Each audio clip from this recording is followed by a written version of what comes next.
Hi guys, welcome to Edu Medicine. तो आज हम डिस्कस कर रहे हैं 26 यूनिट का third part, ODL and knowledge production. देखिए, किसी भी इंस्टीट्यूशन का open distance education, higher education, कोई भी कॉलेज लेवल पे हम जाते हैं तो केवल उनका काम ये नहीं होता कि वो सिर्फ स्टूडेंट्स को नॉलेज दे, लर्नर्स को नॉलेज दे। उसके अलावा काम होता है कि वो नॉलेज जनरेट करे। जनरेट करने का मतलब रिसर्च करे। जो टॉपिक्स पे रिसर्च हो गई हैं, जिन पे पॉइंट ऑफ व्यूज़ दे दिए गए हैं, उन पे नए आइडियाज़ ढूंढे, या जो नए क्वेश्चन समय के साथ आ रहे हैं उनके आंसर्स ढूंढने की कोशिश करें।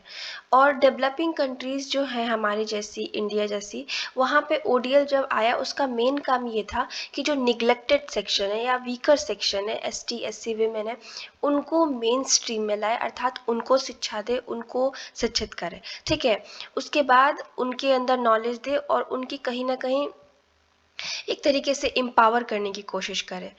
और इसी वजह से कुछ नीड है जिस पॉइंट्स पे रिसर्च करना या नॉलेज देना इम्पॉर्टेंट है। जैसे कि मान लीजिए कि हम ओडीएल में पढ़ रहे हैं, ठीक है, स्टोरीज की तरह समझने की कोशिश कीजिए। तो ओडीएल में इस टाइप के रिसर्च होने चाहिए जहाँ पे हम क्वेश्चन करें कि जो नॉलेज के बेस में, मतलब जहाँ पे हम शिक्षा प्राप्त करते हैं, जो उसके इंस्टीट्यूशन है, वो जिस तरीके से बने हैं क्या वो सही है? जो मार्जिनलाइज क्लास है उसको किस तरीके से हम उस शिक्षा का हिस्सा बना सकते हैं, मतलब उस मेन स्ट्रीम का हिस्सा बना सकते हैं। उसके बाद देखिए, जो भी वीकर सेक्शन है वो अपर क्लास या अपर कास्ट से बहुत डिफरेंट टाइप की जीवन जीता है। तो उसकी जो जीवन में कष्ट है, संघर्ष है, उसके बारे में लिखना। उसके बाद जो अदर इंस्टीट्यूशन इमर्ज हो रहे हैं, ओडीएल्स वगैरह, इनके बारे में रिसर्च करना, किस तरीके से ये काम करके जो ओडीएल या नए एजुकेशन सिस्टम आ रहे हैं वो सब ऑर्डिनेट यानी वीकर सेक्शन को ऊपर लेके आ रहे हैं और एक तरीके से सोशल कंस्ट्रक्शन कर रहे हैं, उस पर क्वेश्चन करना। तो मतलब यहाँ पे बात ये की जा रही है कि जो ओपन डिस्टेंस एजुकेशन है, केवल वहाँ पे नॉलेज देने के अलावा जब रिसर्च किया जाए, और रिसर्च में देखिए, ओपन डिस्टेंस एजुकेशन में यानी ओडीएल्स में ज़्यादातर वीकर सेक्शन पढ़ते हैं, तो क्यों ना हम अपने रिसर्च को फोकस करें कि ज़्यादा से ज़्यादा वीकर सेक्शंस की बात किया जाए, उनके बारे में इंफॉर्मेशन कलेक्ट की जाए। कहीं ना कहीं जो मेन स्ट्रीम की बुक्स या करिकुलम या सिलेबस है, बहुत सारी सोसाइटी का ऐसा सेक्शन है जो छूट जाता है, तो क्यों ना उनके बारे में पेपर पब्लिश किया जाए, और इस टाइप की बात की जा रही है। और हर तरीके से उन तक नॉलेज पहुंचाने की कोशिश की जाए, इन्हांस किया जाए उनकी पहुंच नॉलेज तक, मार्जिनलाइज सेक्शन को। और उन लोगों के जो डॉक्यूमेंट हैं, मतलब जो भी ट्राइबल एरियाज, मतलब ट्राइबल लोग हैं, एससीज हैं, जो भी वो तबका जो हम लोग की नज़र में अभी तक आ नहीं पाया, मेन स्ट्रीम की नज़र नहीं बन पाया है, उनके बारे में रिसर्च करके कोर्स करिकुलम में डाला जाए। मतलब कोई ट्राइबल के बारे में हमने रिसर्च की, उसको कोर्स में डाला जाए कि लोग पढ़ें और उनके बारे में जानें। उसके बाद साइंस, प्रोफेशनल प्रोग्राम्स और ये सब भी उनके हिसाब से, उनकी नीड के हिसाब से, वीकर क्लास के हिसाब से इंक्लूड किया जाए कि वो ज्ञान प्राप्त करके जीवन में आगे बढ़ सके। ये सब करने के लिए हमें सबसे ज़्यादा इम्पॉर्टेंट है कि रिसर्च हो। किसी ट्राइबल पे, किसी सोसाइटी पे रिसर्च होगा, चाहे उनकी लाइफ स्ट्रगल पे, तभी तो हम उनको बुक्स में डाल पाएंगे, तो लोग और पढ़ पाएंगे और उसको जान पाएंगे। और अब इवन वो खुद को जान के और इम्प्रूव करने की, यहाँ जहाँ पे कमी रह गई है उनके जीवन में, वो कोशिश करेंगे। ठीक है, और इसके साथ साथ, इसको इंट्रोड्यूस करने के साथ साथ आईसीटीज़ को बहुत ज़्यादा उसमें पढ़ाई में इस्तेमाल करना, यानी इंफॉर्मेशन एंड कम्युनिकेशन टेक्नोलॉजी को सीडी के द्वारा, टीवी के द्वारा, इस तरीके से उनको शिक्षा देने की कोशिश की जाए और इसके बारे में भी ज्ञान दिया जाए कि ये कैसे काम करती है।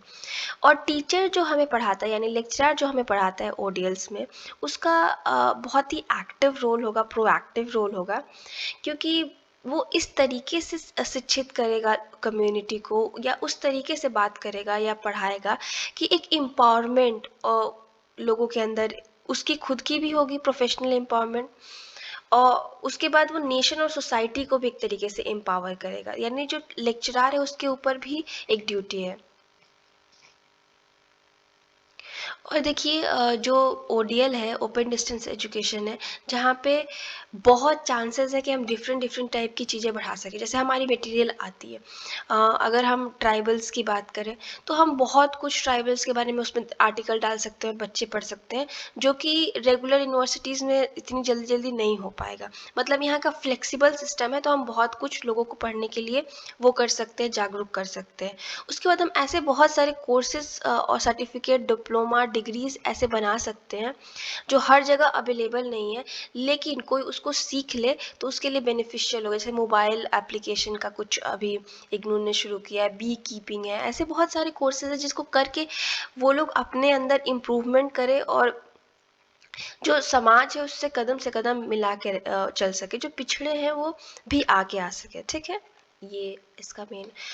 सो हम ओडीएल, आईसीटी एंड मार्केट का एक क्रिटिक पढ़ेंगे। सबसे पहले बेसिकली इसमें क्रिटिक हमें करना है कि किस तरीके से मार्केट ओडीएल को इम्पैक्ट कर रही है, किस तरीके से जो कम्युनिकेशन टेक्नोलॉजीज़ हैं उसमें इश्यूज़ हैं, ये सब। तो नोबल ने अपना 1997 में अपना वर्क किया था जिसका नाम था डिजिटल डिप्लोमा मिल, और वहाँ पे वो बताते हैं कि किस तरीके से शिक्षा को कमर्शलाइज किया जा रहा है। ठीक है, और किस तरीके से इसको इस तरीके से बना दिया गया है कि बस बाजार में अवेलेबल है, खरीदना है और बस आपका काम हो गया, मतलब खरीद बेच की वस्तु बना दी गई है।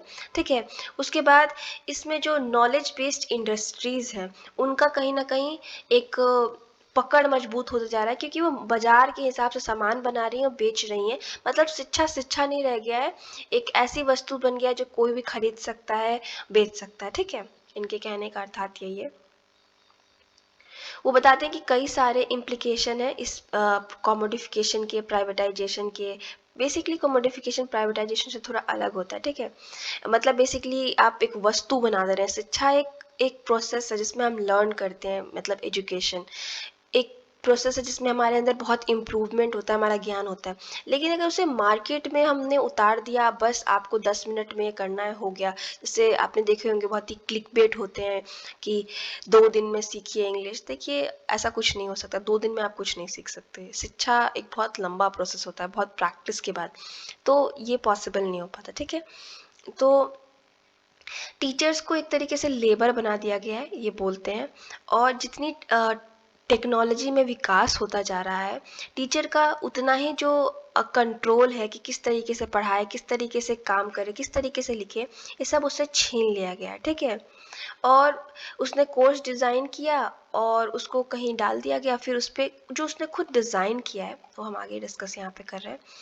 तो मतलब बाजार के हिसाब से अगर मान लीजिए कि अभी फैशन चला कि मोबाइल बहुत आ गए हैं, तो हम मोबाइल के बारे में ही केवल कोर्स देंगे, और ऐसे कोर्स देंगे 2 महीने में करिए, 3 महीने में करिए। आपने देखे होंगे ऐसे बहुत फेक जगहों पे, इतने महीने में, 1 महीने में ये सीख लीजिए तो 15 दिन में ये कर लीजिए, ऐसे वाली चीज़ आती।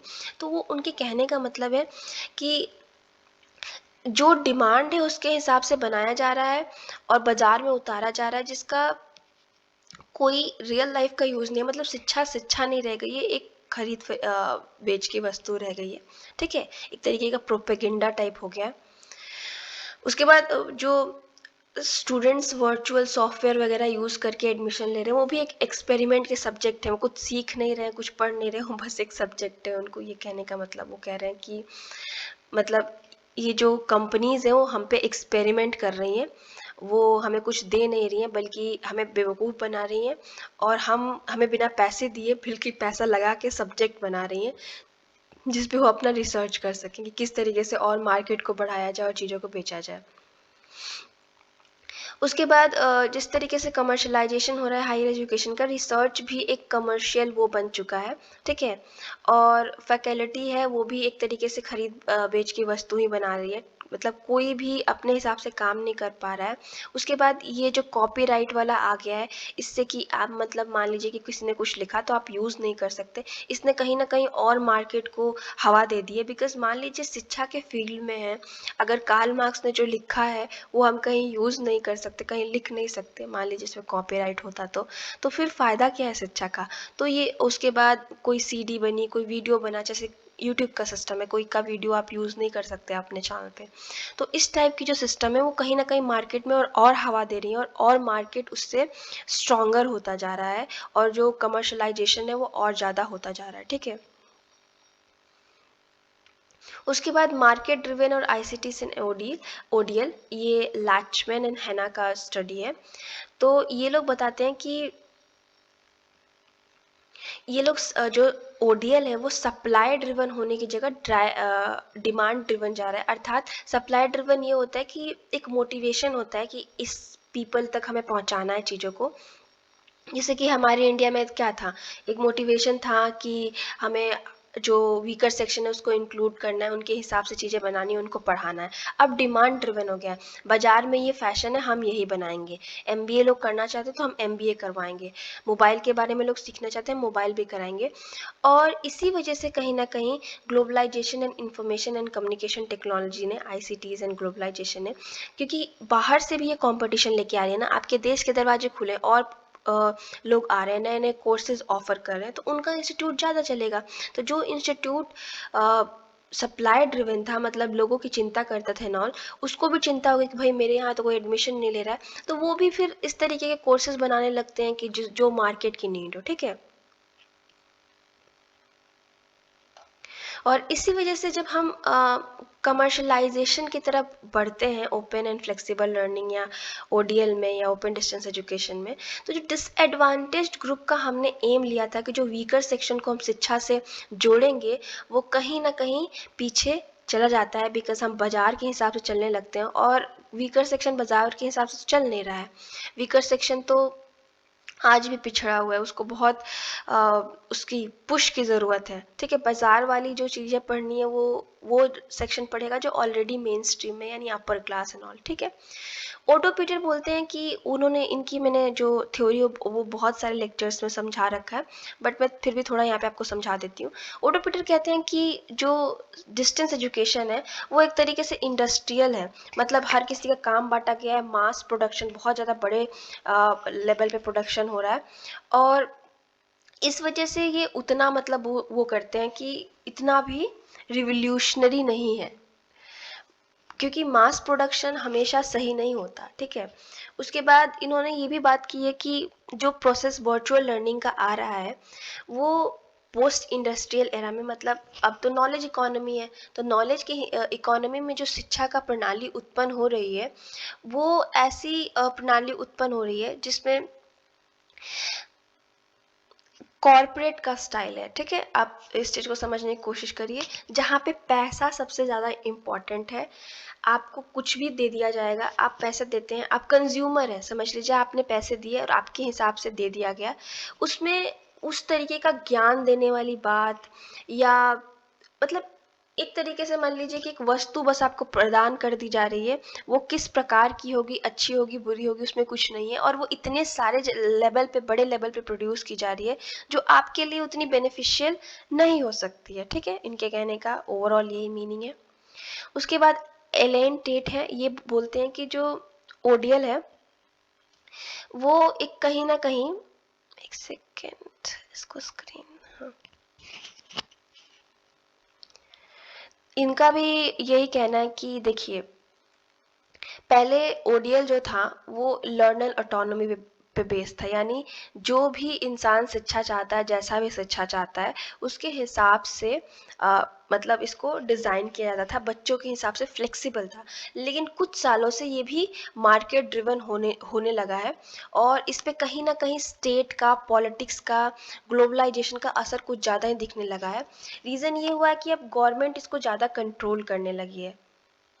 अब देखिए, पहले इसका एम था कि मार्जिनलाइज पॉपुलेशन है उसको शिक्षा प्रदान करें, जो शिक्षा ले रहे हैं उसके हिसाब से डिज़ाइंड हो, लेकिन अब ऐसा रहा नहीं है। ठीक है, उसके बाद गवर्नमेंट का इम्पैक्ट देखिए, जब भी कोई गवर्नमेंट होगी यानी किसी पार्टी से होगी, अब किसी पार्टी का किसी शिक्षा संस्थान पे अगर ज़्यादा, मतलब कह दे कि उस पे ज़्यादा इन्फ्लुएंस है, तो पूरा सिलेबस, करिकुलम, सब कुछ उस पार्टी के हिसाब से हो जाएगा, जो कि शिक्षा के लिए अच्छा नहीं है। चाहे गवर्नमेंट अपने फ़ायदे के लिए या अपनी नीतियों को प्रमोट करने लगेगी, जो कि अगेन फ़ायदे वाली चीज़ नहीं है। तो ये चीज़ हमें बताते हैं एलन टेट, और ये सही नहीं है कि गवर्नमेंट का इतना ज़्यादा इन्फ्लुएंस हो। टेक्नोलॉजी मतलब इम्प्रूवमेंट के नाम पे लोगों ने एक तरीके से इसको ओपन डिस्टेंस एजुकेशन को उस टाइप का बना दिया है जिसको पोस्ट फॉरडस्ट कहा जाता है। इसके बारे में एडवर्ड हमारे एडवर्ड जो है वो बात करते हैं। वो बताते हैं कि जैसे कि पहले ये जो था, यहाँ आपसे बात करते हैं, ODLs are predominantly Fordist in nature, ठीक है, यानी standardised products, mass production plant with little scope of consumer choice. पहले तो ये बात करते हैं कि पहले एक सिलेबस डिज़ाइन हुआ, उसको बहुत बड़े लेवल पे छापा जा रहा है। मतलब मान लीजिए यहाँ पे मटेरियल का हम एग्जांपल ले लेते हैं कि बहुत एक मटेरियल डिज़ाइन हुआ, उसको बहुत ज़्यादा लेवल पे छापा जा रहा है और कंज्यूमर की चॉइस नहीं है, ठीक है। लेकिन जब अब कंपटीशन मिलने लगा है, बहुत सारी यूनिवर्सिटीज़ खुल गई हैं, एक ओपन यूनिवर्सिटी नहीं है, आपके पास 10 ऑप्शन है, 10 क्या 50 ऑप्शन है। तो ये अब थोड़ा थोड़ा पोस्ट फॉरडिस्ट की तरफ जाने लगा है, जहाँ पे स्मॉल स्केल पे कोर्सेज बनाई जाती हैं कि छोटे मतलब मान लीजिए एक पॉपुलेशन है, उसके एक तबके को के हिसाब से, मान लीजिए कि मैं कुछ कोर्स करना चाहती हूँ ग्राफिक डिज़ाइनिंग पे, कुछ लोग करना चाहते हैं एनिमेशन पे, तो वो कुछ लोगों के लिए कोर्सेज डिज़ाइन होने लगेंगी उनके चॉइस के हिसाब से। तो पहले इसको थोड़ा पॉजिटिव वे में इनका ले सकते हैं, क्रिटिक नहीं है एग्जैक्टली। पहले ये कह रहे हैं कि बड़े लेवल पे और बिना किसी के चॉइस के, मतलब हम लोग का कोई चॉइस नहीं था, एकदम जो इंस्टीट्यूशन चाहता था उसी के हिसाब से बनाया जाता था कोर्सेज। लेकिन कंपटीशन बढ़ने की वजह से अब ये देखने लगा है कि बच्चों की चॉइस क्या है, और चॉइस के हिसाब से छोटे छोटे कोर्सेज बनाए जा रहे हैं, या छोटे टाइम के लिए भी कोर्सेज बनाए जा रहे हैं, और मार्केट के हिसाब से बनाए जा रहे हैं। अब ये थोड़ा नेगेटिव भी हो सकता है, पॉजिटिव भी हो सकता है, बट ये इनका पॉइंट काफ़ी अच्छा है। मैं अग्री भी करती हूँ कि अब इस तरीके का सिस्टम आ गया है कि ओडियल्स या जो इंस्टीट्यूशन है थोड़े स्टूडेंट्स के अकॉर्डिंग कोर्सेज बनाने लगे। Thank you so much, have a nice day. अगर कुछ भी क्वेश्चन हो तो आप कमेंट सेक्शन में पूछ सकते हैं। उसके बाद कमेंट सेक्शन में आप कुछ भी क्रिटिसिज्म या कुछ आपका विचार है वो भी लिख सकते हैं, और आपको ये पीपीटी हमारे टेलीग्राम पे मिल जाएगा। Thank you so much, have a nice day.